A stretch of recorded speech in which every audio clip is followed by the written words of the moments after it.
Hey, casual crypto investor family, it is the casual crypto investor, and I am back with another video. In this video, we're going to be talking about the overall crypto market, man. The sky is falling. Run for the hills. Hide, basically, hide all your valuables, put all your money under the mattress, again, the sky is falling, right? The crypto sky is falling right now. Hey guys, I've been in this crypto space for, oh gosh, going on probably about 6 or 7 years now, and I'm used to this. My skin is way too thick to be shaken out by this. If anything, I purchased some more XRP, even though that was not in my budget, but it was just too low because it's $2.55 right now. I wish I had some more funds to invest in some other projects that are currently down right now, but I have a video for you to go over what is going on right now. All right. And also, if you're feeling uneasy, if you're new to the market, you don't know what is going on, don't worry. The casual crypto investor is here for you to give you comfort, okay, in this time. Okay. Everything is gonna be a-okay. Trust me. Again, this is not financial advice. This is my opinion. This is what I feel. This is what I believe. And I'm just going off of that. So, but I also have some articles I'm going to share with you to kind of decipher what's going on right now. Why are we seeing this huge pullback? Why has basically almost about $1 billion or something like that have been taken out of the crypto market right now? We're currently down right now 5.5%, a little over 5.5% right now. Bitcoin is under $100,000 currently right now, down about 5.5%, same as the overall market. Ethereum is up on the 1 hour, but it is down almost 11% over the past, or excuse me, almost 12% over the past 7 days. And then XRP it is up on the 1 hour, almost 1%, getting there, getting a little bit of a rally somewhat, but it is down 12% over the past 24 hours. Absolutely insane. I'm buying, guys. I bought a little bit more. I know I shouldn't have. I already spent my budget for crypto on Friday. I wish I would have waited till today. I think my new rule is that I'm going to start buying my crypto on Sundays instead of Friday. So I think what it is for me is Friday. I get paid, and so I just want to rush in and buy what I can, and then I know I'm good. But I need to kind of pump my brakes a little bit, see what the market is doing, and look for those opportunities. But nevertheless, let's get into this video. It's not going to be a super long video, but hopefully you'll have some valuable content that you can use on your crypto journey. All right. Quick shameless plug. Feel free to follow me on Twitter. Sometimes it's easier for me to tweet than it is for me to post a video. So feel free to follow me on there, especially this week. It's going to be a little bit crazy for me, but hopefully I'll be able to pump out some more videos for you, so that way you can stay updated in what's going on in the crypto space. All right. So first up, we have David Schwartz, he goes by Joel Cat sometimes, on his X account. If you don't know who David Schwartz is, he is the chief technology officer with Ripple. And so he basically tweeted out today, or basically roughly about an hour ago, the usual explanation for weekend dips is that buyers can't get fiat into exchanges on the weekend, while sellers can get crypto in. All right. So I think that's definitely a valid point. Obviously there's some external or kind of larger things at hand that are also impacting the dips that you see right now. But he is right? Basically, the buyers can't get fiat into exchanges, and so retail investors and stuff like that, we can. But if you have like an ETF and all this kind of stuff, hey, that can't be traded on the weekends, right?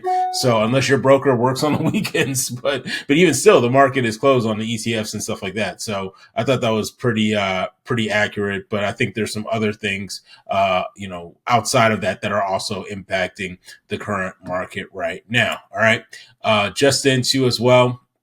Canada's dollar falls to the lowest level since 2003. Absolutely crazy following these U.S. tariffs. So these tariffs are definitely going to have an impact on Canada, on Mexico, and the other various countries that Donald Trump has elected to put tariffs on. And so, his argument, as you've may have seen already is that the pain will be short term, but it won't be long term. I'm kind of in the middle with that in terms of these tariffs. I probably, at least in my opinion, probably wouldn't be as strong with these tariffs. But what I would do is try to find an opportunity for more common ground than what it was with the prior administration. So that's kind of my take. I don't think I would just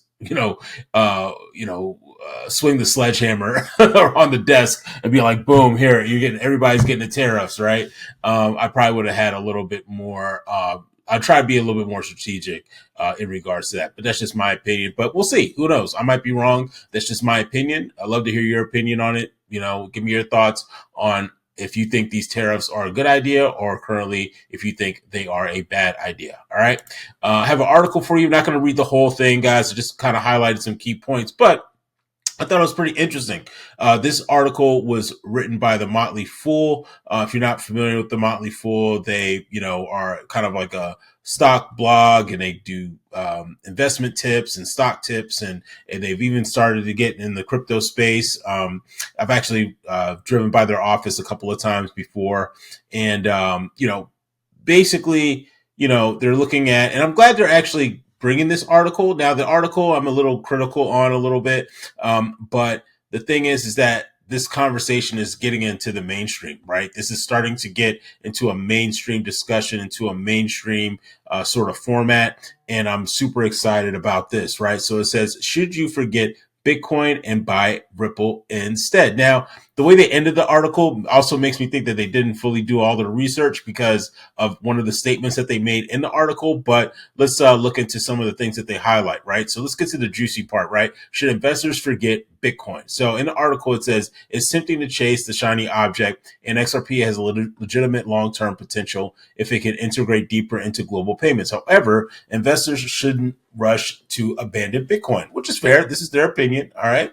They say Bitcoin could take, excuse me, Bitcoin could take significant steps forward under the new U.S. government administration, and President Donald Trump's recent executive order regarding digital assets signaled the potential creation of a federal stockpile. The order didn't explicitly name Bitcoin, but it remains the largest cryptocurrency by far, with a $2 trillion market cap, roughly 5 times the size of Ethereum, the next largest.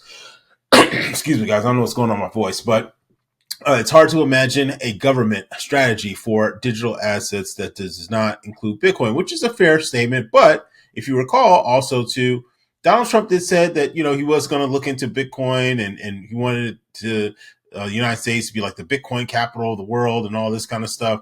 But also too, as well, he also did say that he was looking to do tax incentives with American-based cryptos. So potentially no capital gains tax on those American-based cryptocurrencies. So the article did not mention that. Moving on, it says if the United States adopts a strategic reserve that includes Bitcoin, it could be a massive catalyst. It would likely push other countries to follow suit and increase institutional accumulations. And I definitely agree with that.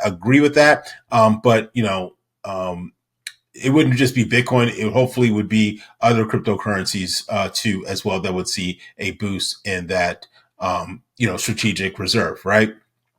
Here, right where it says why choose, this could be a better approach, right? So it's basically saying why choose between the two, that basically you can invest in both, right? So it says XRP's market cap is the third largest among cryptocurrencies, but it's still just 179 billion today, less than 10% of Bitcoin's. Ripple's chief legal officer expressed optimism following the initial lawsuit ruling that U.S. banks might adopt XRP as the lawsuit clouds clear. Of course, only time will tell whether that happens. If it does, it could strengthen the case for XRP to be included in any potential strategic reserve. So, obviously we have to wait and see. But obviously there's still a lot of optimism in regards to XRP. We have potential ETFs murmuring or mumblings of that potentially being a thing. We also have Ripple being an IPO or the company going for an IPO. As well, to be traded on the stock market. So there's some other catalysts that this article did not touch on. But at the same time too, I think that that these conversations are starting to happen, and I think that we will see an uptick, and especially if XRP has massive gains, and Ripple gets more and more adoption, I think it's only a matter of time before we start having even deeper conversations about XRP versus Bitcoin. All right. And this is the part where I thought was kind of funny. It says, should you invest $1,000 in the XRP right now? Well, obviously, Motley Fool, their stock, their bread and butter is like stock tips, stock analysis, all that kind of stuff. And so here in the article, it says that the Motley Fool Stock Advisor Analyst team just identified what they believe are the 10 best stocks for investors to buy, and XRP wasn't one of them. Well, technically, XRP is not a stock. The 10 stocks that made the cut could produce monster returns in the coming years. So obviously, their thing is, investing in stocks like Netflix and all that kind of stuff. But I mean, in my opinion, this is just my thought process is that the crypto market is the stock market, but just 2.0, a 2.0 version of the current stock market of what we have today. And I think it's only a matter of time until it gets more and more adoption. All right. So just an article that I wanted to share with you in regards to that. Now let's get into why is the crypto market down. All right. So there's some huge factors or macro factors that are having an impact on the current crypto market right now. And so in the article here, it says the macro factors wreaked havoc on stocks and crypto markets, again, as Donald Trump decided to immediately sign the order to impose tariffs on Canada, Mexico, and China. As a result, the global crypto market cap tumbled more than 3% from 3.49 and to now we're at 3.35 trillion. And at the time of this video, we are sitting at 3.22 trillion dollars. So we're taking a brutal beating right now. It means that more than 140 billion erased from the crypto market in just 24 hours. All right. And so here, Donald Trump has tweeted that, today, or I think he announced it yesterday, if I'm not mistaken, on Friday. Or not, yes, Friday, excuse me. It was either Friday or Saturday. I think I saw an announcement from the press secretary that they're going to go move forward with this tariff act. And so basically 25% on Mexico and Canada. And then to make things even more juicier, right? The prime minister of Canada has basically said that we're going to do the same thing for all U.S. based goods. And Mexico has also agreed, as soon as they announced, or Donald Trump announced the tariffs, Canada also comes out. They say this comes after the U.S. announced it will put 25% tariffs on Canada and Mexico, as well as 10% tariffs on China. So it looks like they're giving China a small little break, but it looks like they are looking to retaliate in regards to the tariffs. According to the Telegraph, it says also too as well, hedge funds are betting big that the stock market will suffer a devastating crash due to tariffs by U.S. President Donald Trump. Moreover, data from Goldman Sachs is sending shockwaves through financial circles, revealing a dramatic surge in short positions against U.S. stocks. So, again, guys, basically what's happening right now, with these tariffs, the tariffs that are being in play are being put into goods that are coming to the country and that are coming from overseas that we buy at the grocery store and all that kind of stuff. Basically, we're going to see an uptick in those prices. And so what the stock market is factoring in is that it's saying, okay, if you have all these things that are going to now have tariffs on it, a lot of the stuff is made in China, a lot of the stuff is made in Mexico, a lot of stuff is made in Canada, all these various places, then that's basically less money that people would have to invest in the stock market, less money to invest in crypto, less money to invest in all these other things, less savings that Americans will have because of this uptick in the prices, on top of the inflation that we've all felt, I'm sure, at the grocery store or maybe at the gas pump or wherever you buy your goods and services. We've all felt that, and so a lot of people are thinking that we'll have less money in our pocket, and so that's why you're seeing a reduction in the market cap for crypto. It's going to be interesting. I'm going to also keep my eye out on the stock market too, as well, to see how it's looking in terms of price action, or not price action necessarily, but if we're going to be starting already in the hole, or we're going to be in the negative, or we're going to be closing the day in the positive. I'm also going to keep an eye on the stock market because that's also a good indicator of what we can potentially expect in the crypto market. So, again, I'm still optimistic for the long term. I think in the short term, I think Donald Trump is right on that aspect that we will have a lot of pain. But I'm hoping that the seas will calm and settle. Plus, in terms of the crypto market, we have a lot of things. We have,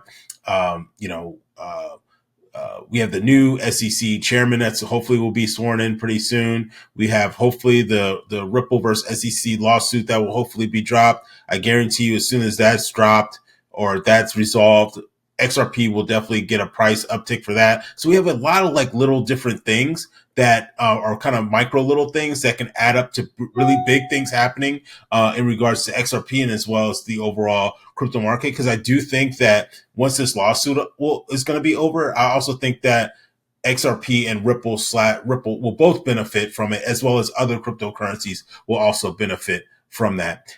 Kind of wrapping up, Hill, it says that meanwhile, the US dollar index has jumped to 108, indicating a strengthening dollar. So even though, again, it's almost kind of like a tug of war, right? You take one step forward, you move two steps back, but the US dollar is strengthening because of that, which is a good thing. So if you want to, travel overseas and stuff like that, that's a big plus, right? Our dollar's stronger. So, again, I don't know. We're really going to have to wait and see and figure out if this is going to be the right move or not. I would love to hear your guys' opinion on this in regards to the tariffs. Do you think it's going to be good, bad? Do you think it's going to strongly and negatively impact the crypto market, or do you think it's going to be more positive for the crypto market? Let me know in the comment section down below. If you enjoy this type of content, make sure you like, comment, share, and subscribe, and I'll see you all in the next video. Have a good one. Take care. Bye-bye.